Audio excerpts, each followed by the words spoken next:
state, he said, you've got to go out there and have the debate.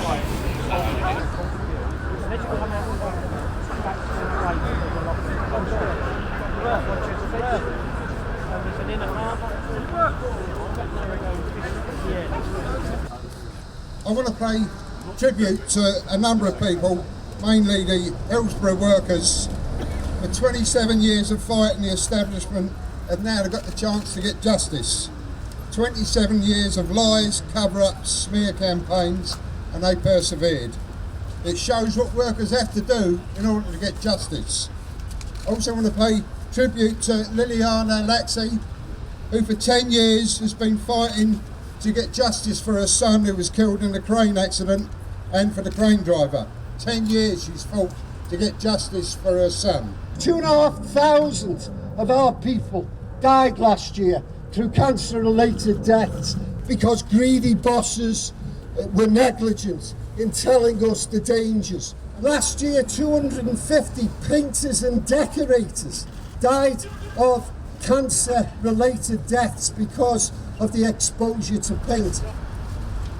Since 2010, when FIFA awarded the World Cup to Qatar, 1,380 workers died.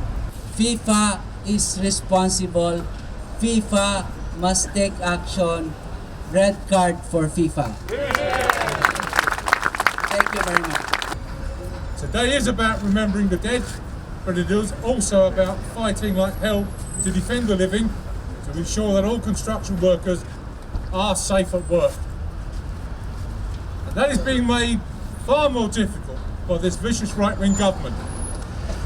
These are the people who call safety laws red tape, and then cut them to please their rich friends. And it is not just safety laws they cut. The Health and Safety Executive, the body which is meant to police health and safety, has been slashed. By 2020, it will just have half the resources it had in 2010. And in 2010, it was already struggling to keep workers safe. And you only have to look at the cross and the figures on that to demonstrate that quite clearly. The cuts being proposed, and those cuts mean fewer inspectors, fewer inspections, fewer prosecutions, and long delays in bringing killer bosses to justice. The government will ensure that the Health and Safety Executive has the resources that they need to inspect and to enforce. At the bottom of all health and safety legislation, what you need on every site is adequate and thorough trade union representation. That's why, let me give you this commitment, when we go back into government, in the first 100 days, we will scrap the trade union bill that's going through Parliament at the moment, and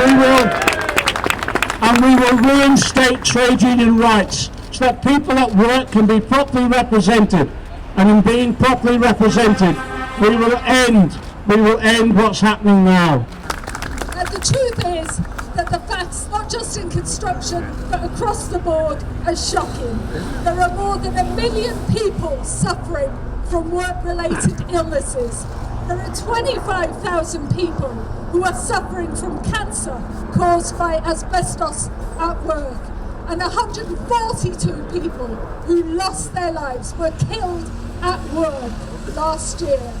And quite right, as John said, we need the resources to tackle it. But I tell you, the only way we tackle this in the end is by all of us getting organised, by building our unions, recruiting members, getting reps, getting organised. That is the way, as working people, we win. And what all of you lads and lassies do, activists within construction and other industries, you fight to protect people's lives and to protect their families. And that fight will go on. Remember the dead, fight for the living.